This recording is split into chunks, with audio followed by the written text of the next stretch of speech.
संबे समादरणीय सत्संग प्रेम महानुभाव, आदरणीय माताओं एवं भक्तिमती बहनों, अभी हम लोग कागसुंडी जी और गरुड़ जी के संवाद को सुने। गरुड़ जी है पक्षी के राजा और कागसुंडी जी संत की प्रतिमूर्ति। कागसुंडी से गरुड़ जी ने पूछा, ओ महाराज, इतना विशाल ज्ञान आपको कहाँ प्राप्त हुआ? कागसुंडी जी महाराज कहने लगे, महाराज, मैं मिथिलांचल का निवासी हूँ। मेरा जन्म ब्राह्मण कुल में हुआ। मिथिलांचल में अकाल पड़ गया था। कोई पशु पक्षी आदमी का अता पता नहीं, मरने लगे थे। जमीन बंजर भूमि बन गई थी, वर्षा होती नहीं थी। महाराज, मैं भाग करके आ गया उज्जैन। उज्जैन में मैं मजदूरी करता था। मजदूरी करके जीवन चलाता था। ऐसे तो मन करता कि भिक्षा मांग ले। शास्त्र में आया है कि ब्राह्मण को, सन्यासी को भीख मांगने में पाप नहीं लगता। और गृहस्थ हो करके अगर काम चोर हैं, डर से भीख मांगते हैं, तो आपको नरक जाना पड़ेगा। तो काम चोर के लिए नहीं। फिर उन्होंने कहा कि महाराज, मैं भिक्षाटन को छोड़कर मजदूरी कर रहा था। संस्कार मेरा था पूजा पाठ करने का। जन्म से माँ बाप वही कया करते थे। विकल रहता था कोई मंदिर मिल जाए, कहाँ जाए कि मुझे उत्तरायण मिले। बार बार लोगों से पूछता, क्योंकि मेरे लिए वो जगह अनजान था। मजदूर में ही किसी ने कहा, महाराज, बगल में ही मंदिर है, शिव मंदिर। मैं गया, वहां देखा, बड़ी खुशी हुई। लगा ऊषर में जाने वर्षा हो गई। अब रोज जाने लगा। वहां एक पहुंचे हुए संत रहा करते थे। वो देखा ये जिज्ञासु है, प्रतिदिन मंदिर में आता है, पानी देता है, फूल चढ़ाता है, फिर चला जाता है। जीवन तो इनका जा रहा, समय बर्बाद हो रहा। बता देना चाहिए, जिज्ञासु को बताना चाहिए। अभी देख रहे थे दो बाबा सन्यास, कई बार उनको टाला था। आज तो बाबा बहुत है, महात्मा खुशामद करके देते हैं, मैं उसमें नहीं हूं। आज बेचारा रोने लगे कि बाबा, हमरा कौन जन्म का पाप है, टालते जा रहे। तो जिज्ञासु भक्त जान करके गुरु ने मुझे बुलाया मंदिर में। कहो, ब्राह्मण देव, पूजा तो करते हो, विधि जानते हो? नहीं महाराज, जो माँ बाप किया करते थे वो मैं कर रहा। इससे काम नहीं चलेगा, इससे काम नहीं चलेगा। तब जिस शंकर की पूजा करते हो, बाहरी लिंग की पूजा करते हो, तुम अपने अंदर में भी चल के देखो। ये देह भी एक शिवालय है। इसमें बिंदु और नाद शिव पार्वती है, उनकी पूजा करो। बिंदु नाद महालिंगं शिव शक्ति निकेतनं देहं शिवालंग प्रोक्तंग सिद्धि दंग सर्वदेहिना, सारी सिद्धियां मिलेगी। अंदर घुस के देखो,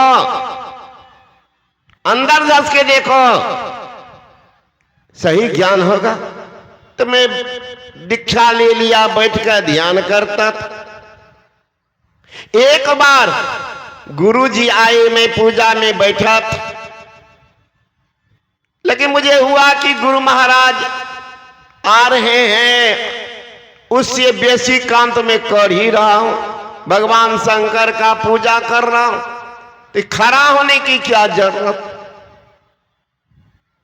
खड़ा होने क्या जरूरत।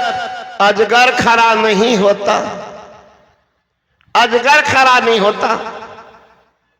कोई भी आ जाए, गुरु आ जाए कि बड़े लोग आ जाए, अजगर खड़ा नहीं होता।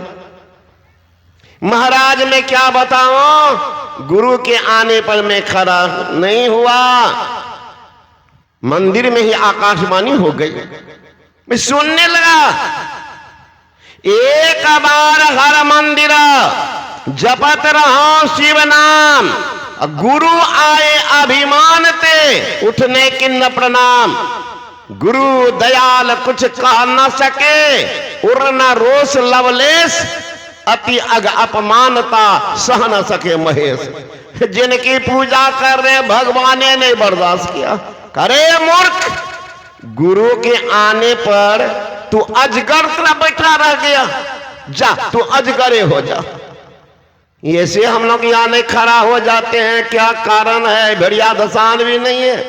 बड़े आदमी का आपने सम्मान किया, उसका नाम अभिवादन। अभिवादन जो करते हैं तो उनको 4 चीज बढ़ जाता है, आयु, सुंदरता, बल और वैभव। तो आप अपना काम कर रहे हैं, आपके खड़ा होने से बाबाजी से 2 फीट उपचाने हो जाते हैं। अपना काम कर रहे, अपनी शिष्टता दिखा रहे। तो महाराज आकाशवाणी सुन करके मैं थर थर कांपने लगा, लेकिन गुरु बेचारा कुछ, गुरु दयाल कुछ कह न सके, उर्न रोष लवलेश, लेकिन अति अग अपमानता सह न सके महेश। महेशे न सुने तो पूजा कर रहे थे, उनका खुश होना चाहिए, अच्छा किया, भले बाबा जी का अपमान किया। लेकिन गुरु बेचारा प्रार्थना करने के, हे शंकर भगवान, ये मेरा बच्चा है, इनको पाप से मुक्त कर दीजिए। प्रार्थना लंबी चौड़ी। नमामि शिवशान निर्वाण रूपं विभुं व्यापकं ब्रह्म वेदस्य रूपं निजं निर्गुणं निर्विकल्पं निरीहं चिदाकाश मोकाश वासं भजेहं। बहुत लंबा है। भगवान शंकर ने कहा, हे गुरुजी, यद्यपि मैं आपकी प्रार्थना से प्रसन्न हूं, लेकिन इनको सांप से अगर मुक्त करता हूं, मेरा वेद मार्ग भ्रष्ट हो जाएगा। सांप तो इनको लगेगा, लेकिन जन्मने मरने में जीव को बहुत कष्ट होता है, वो इनको नहीं होगा। वही है, योनि में जा रहे हैं, ज्ञान का लोप नहीं हुआ है। कहा मैं अनेक योनि में जाते ही काक शरीर में, ये बड़ा प्यारा शरीर है, इसमें मैं ध्यान भजन करता। पीपर तरु सो ध्यान जो धरई, जाप यज्ञ पाकर तर करई, आम छाह करी मानस पूजा, तज हरि भजन काज नहीं दूजा, बट तर करी हरि कथा प्रसंगा, आबे सुने अनेक विहंगा। पक्षी के रूप में भगवान शंकर सुनने जाते थे, सत्संग सुनने जाते थे। वही कागुसंडी है का महाराज में मनुष्य शरीर का ना महाराज बहुत बढ़िया। ये शरीर कौवा करता भजन, पीपर तर ध्यान, कथा प्रसंगा बात में सत्संग करता कौवा। हरे कौवा नहीं था, रूप था उनका, छिप करके ध्यान करने के लिए, है ना, छिप करके ध्यान भजन किया करता था। वही कह रहे हैं कि महाराज मुझे जो ज्ञान हुआ वो बतावे। मिथिलांचल की मैं निवासी। अभी भी प्रश्नांतर हो रहा है कि आप देखिए, राजा जनक स्वयंवर कर रहे थे। दुनिया के जितने राजा महाराजा सीता के स्वयंवर, इसीलिए कि जो धनुष को तोड़ देंगे सीता के साथ शादी होगी। सारे राजकुमार को, वीर को, सबको निमंत्रण दिया, लेकिन राजा दशरथ को निमंत्रण नहीं दिया। क्या कारण है? ये तो राम लक्ष्मण स्वतः विश्वामित्र के साथ गए हैं देखने के ख्याल, निमंत्रण नहीं दिया। कारण था जो अकाल पड़ी थी जिस समय मिथिलांचल में, तो पंडितों ज्योतिषियों को बुलाया गया, कौन उपाय करे अकाल दूर हो जाए। ज्योतिषियों ने कहा, महाराज कोई पतिव्रता नारी हो, वो मिट्टी के, कच्चे मिट्टी के घड़े में 1000 छेद करे, उस छिद्र युक्त बर्तन से अगर पानी भर के आपके महल के सामने जो पीपल का भी सूखा पड़ा है उसमें डाल दे। अगर पीपल हरा भरा हो गया तो पतिव्रता की पहचान हुई और साथ साथ वर्षा होगी, अकाली दूर हो जाएगी। अब पतिव्रता की खोज होने लगी तो बहुत आदमी, 10 आदमी क्यों बैठते हैं, सबका विचार सुना जाता। कुछ आदमियों ने कहा, महाराज कहां खोजिएगा, आपके बगल के जो राजा अयोध्या, उनके 3 रानियां पतिव्रता, उन्हीं को भेज दीजिए, वो तो धर्मात्मा है, इसमें आना कानी भी नहीं करेंगे, रानी को भेज देंगे।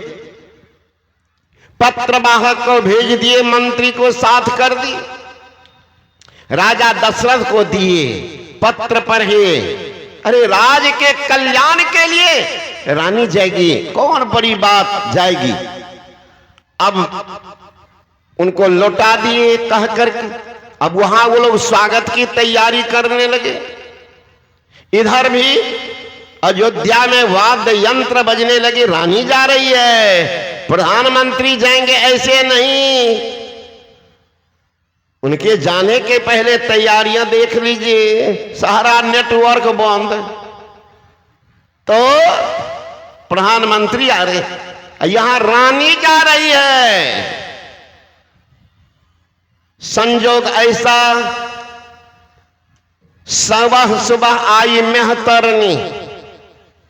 मेहतरनी कहती है, रानी मां ये कैसी तैयारी, नगर में एकदम कोलाहल मचा हुआ, ये कैसी तैयारी है। कहा, राजा जनक के दरबार में अकाल पड़ गया। अकाल पड़ गया तो अकाल को दूर करने के लिए पतिव्रता की जरूरत, जो स्वप्न में भी पर पुरुष के तरफ गलत निगाह से नहीं देखे, उन्हीं की मांग है। तो वही हम लोग की तैयारी। मेहतरनी कहती, रानी मां ये छोटी काम करने के लिए आप जा रहे, लेकिन हमें तो संदेह है मैया, दंड नहीं देना। क्या दंड दे, क्या संदेह है मैया, राजा है 1 तुम हो 3, कहीं ये काम नहीं हुआ तो राजा की तो तोहनी हो जाएगी। इसलिए कोई भी सभा सोसाइटी होता है तो छोटे छोटे को बुला करके तब अंत में बड़े आदमी को बोलने दिया जाता है। अखाड़ा जब लगता है तो छोटा सा पहलवान को बाद में